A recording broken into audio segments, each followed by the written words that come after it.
Hey everyone, so welcome back to today's video, and today I'm in one of the most famous cities here in the UK, and that is Manchester.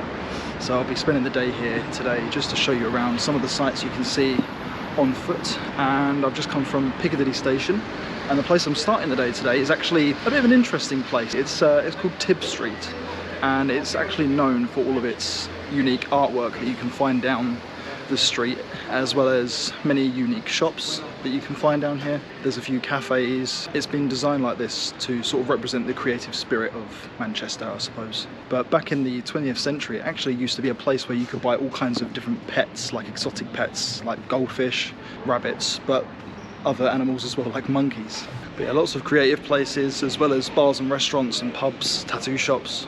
So I've just come out of Afflex, which is a really cool building that's been around for over 40 years, and it's like a market with all these independent local goods that you can find within the place. There's so many interesting things to see in there, and it's like a maze, it's like a labyrinth walking around. But there's tons of different things you can find, all different types of gift shops, from things to do with like Japanese anime, various types of clothing, all little kind of gifts and souvenirs. There was one place that had merchandise that was all to do with like bees, and there was also like a jewelry shop. There's honestly so many things to see in there, it's unbelievable. There's lots of floors as well, lots of floors to go up, but it's really worth checking out if you want to go to somewhere a little bit more quirky and experience something new. So yeah, I highly recommend, and all the staff in there as well, very friendly, and overall, yeah, the experience was really interesting, really fun.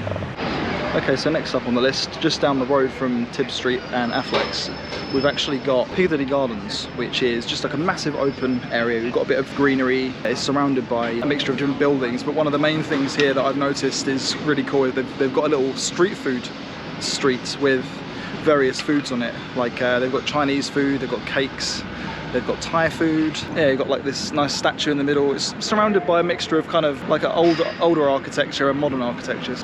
Alright, so I've just made it to the Manchester Art Gallery, and just a couple of roads down I was just in Chinatown, which is awesome. You've got lots of oriental restaurants there. There's even a bubble tea shop, which I just had to go in and get myself a bubble tea.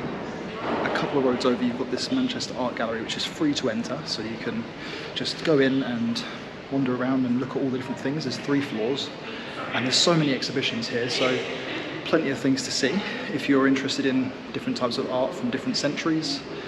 There's like oil paintings, water paintings, sculptures, modern art, everything. It's a really cool place, lots of galleries. I'm probably going to spend around half an hour in here and then check out some other places.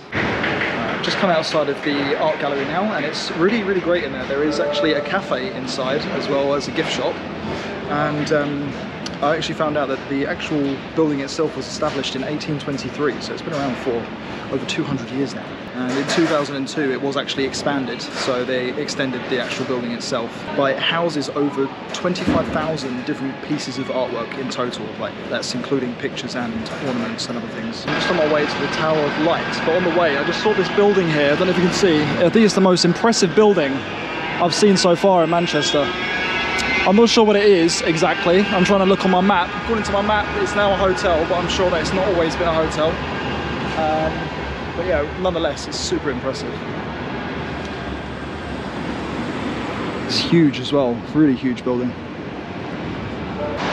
Okay, update. I just saw the sign on the front of that big building. It's the Midland Hotel, so I think it has always been a hotel. I think. Either way, it's super cool to see.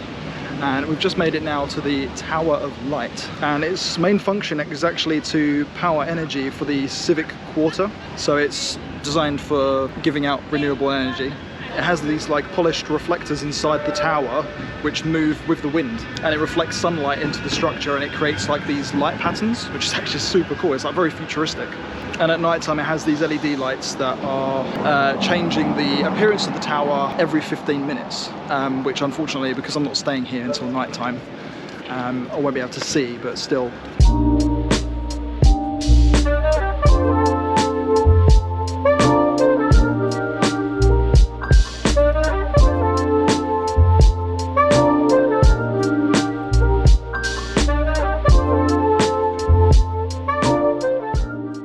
Now I've made it to Castlefield, which is actually known to be, I think, one of the oldest districts here in Manchester. There is Roman foundations around here called the Mamuseum, which is a Roman fort that was established in 79 AD. Then of course you've got the Bridgewater Canal, which I'm nearby to now, which opened in 1761.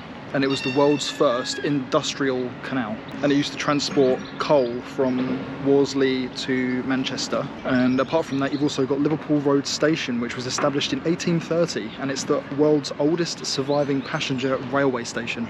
But it is super nice around here. There is now a lot of modern buildings, so there is like a blend between historical and modern here now, but you can kind of get a feel for what it looked like back in the day. So I was just about to head to the next area, but just behind me there I spotted this really cool boat. It's like a canal boat called the Coffee and Cake Boat, and it's so cool. I've never seen anything like it before. I had to highlight it today because they do lots of like vegan cakes, they do coffees, teas, and they're usually open on weekends, so mainly weekends. If you come down to Manchester you can find them here. But I just think it's such a cool idea. I've never seen like a coffee shop on a little boat like this before, and I almost missed it, but then I just saw it out of the corner of my eye, and yeah, I just wanted to show you all because I think it's just such a nice area, a nice thing to do. All right, so just next to that boat that I highlighted a minute ago with the vegan cakes, I've just bumped into Ben, who's here. He's just he's an artist, and he's just painting at the moment the view looking across Castlefield, this sort of bridge area just in front of me here, along with this canal. I can't remember the name of the canal now. Is it? It's Bridgewater Canal. Bridgewater Canal. Yeah, so we've got Bridgewater Canal, and you can actually find Ben on Instagram under his name, which is SketchMCR, and he has lots of artwork like this. You definitely should check it out. He's very talented, and he's been doing it for 10 years. Did you say 10 years? 10 years, yeah. Awesome. Yeah, pleasure to meet you. Thank you. Nice to meet you.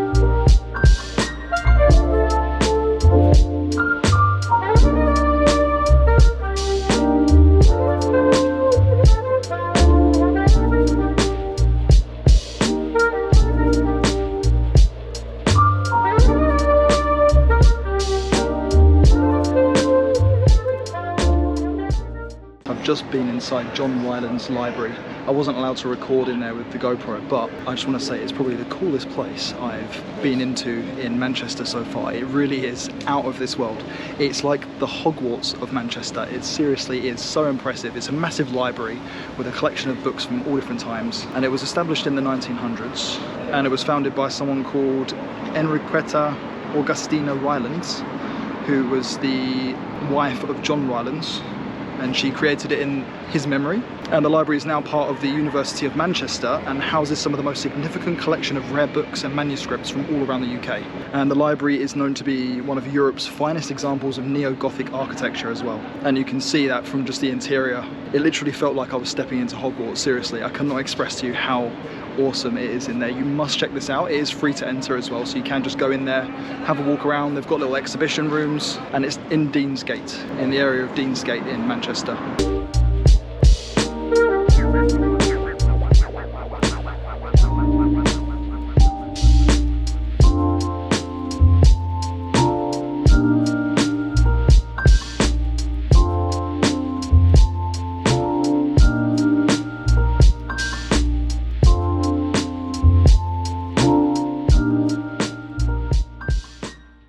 Just behind me here we've got Manchester Cathedral, which is a huge cathedral actually. It's really big inside, really beautiful too.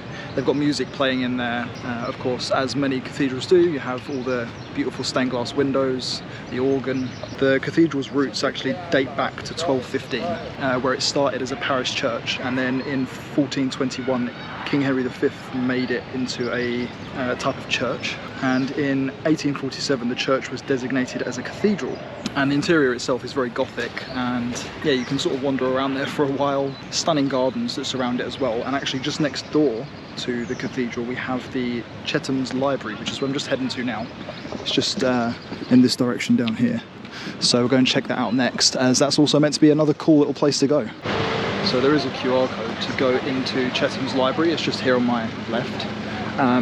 You scan the QR code and it comes up saying that you have to pay £6.50 to £12 for an adult ticket, so you have to book in advance to actually go in there, which I wasn't aware of. But you can go on their site and you can select the dates and everything that you want to book. So if you do want to go to Chetums Library, just a note for you is go on their website and book in advance. So it's just the website is just library.chetums.com. I'm sure it's really cool inside, but if you did want a free experience, and of course you can go to Rylands Library where I was earlier. For the last stop of the day before I head back home, I'm at a very famous place here in Manchester. It's known for its food. It's called Mackinlays, and it's a massive vibrant food hall in the northern quarter of Manchester, and the building itself actually dates back to 1858. It was originally part of the Smithfield Market that was here in Manchester, but today it hosts like various independent food stalls. There's lots of different things there, from like tacos to teas and curries. There's all sorts of things there, so it's definitely worth checking out. The vibe in there is actually really cool as well, and it's a beautiful building, so I would highly recommend checking that out if you're wanting somewhere to stop in for some food on your trip to Manchester. Of course, there is so many places to visit in Manchester, so many food places as well, that I would have to come back to make another video to highlight everything, but this is just a little video showing a few things that you can see if you're on a day trip here and you want some inspiration. So I hope you all enjoyed today's video, highlighting some places around Manchester on foot, and as always, thank you for watching, and stay tuned for more videos coming soon.